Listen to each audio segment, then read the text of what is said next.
This is one of the most remote places I've ever filmed in, I've ever been to.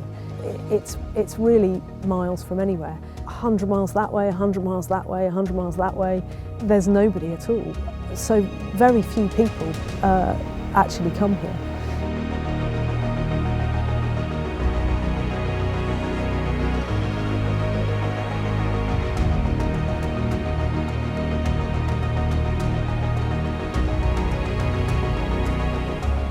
Getting into the colony has been the biggest challenge of this shoot, carrying all of our kit over to the colony.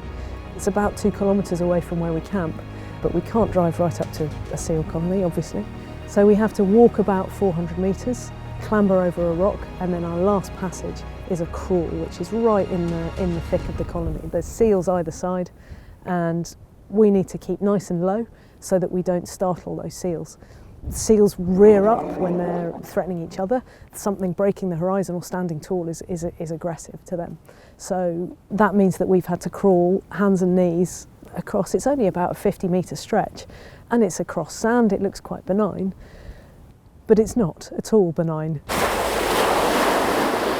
It's not sand, it's gravel and bits of seal bone, and it's really fairly unpleasant.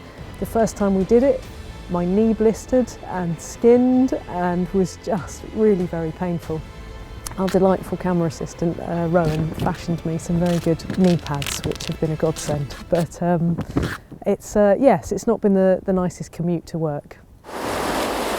When the wind blows here, it's unreal. It absolutely howls, and it gets kind of channeled between these 2 big rocks that we have to crawl past. It's like loads of little needles in your hands and any skin that's exposed, and it just really does sandblast you as you're crawling in. It fills your ears, even trying to breathe. You inhale and you get a mouthful of sand, a nose full of sand. Yeah, it's horrible. And the seals and the jackals, they're just dealing with this pretty much every day. That's what life's like here.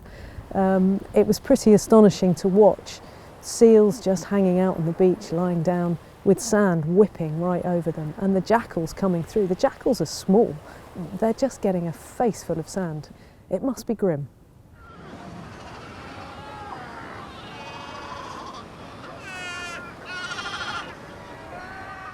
The jackals are great. They're really curious. They're very pretty animals. They've got very beautiful little faces, fine features, and lovely markings on their back. They're beautiful.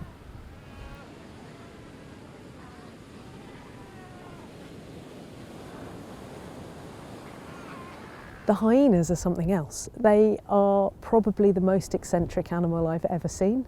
They wear kind of bonkers striped leggings and a big baggy jumper. They've got a really bohemian look. They're like nothing else. And they are huge. They're so much bigger than the jackals. I think they weigh 10 times as much, something like that. It's really impressive.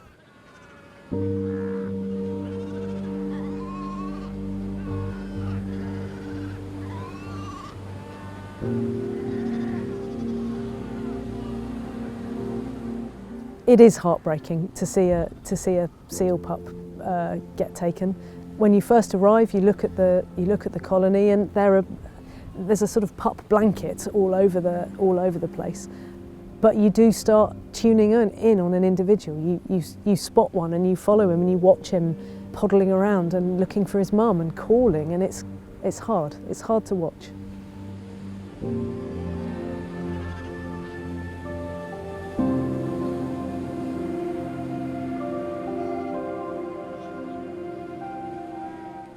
The other day there was a pup down on the beach, and to be honest it looked dead, and there was a jackal prowling around, and it went up to this just bag of bones and gave it a sniff, and nothing happened, and it just left it, just walked away.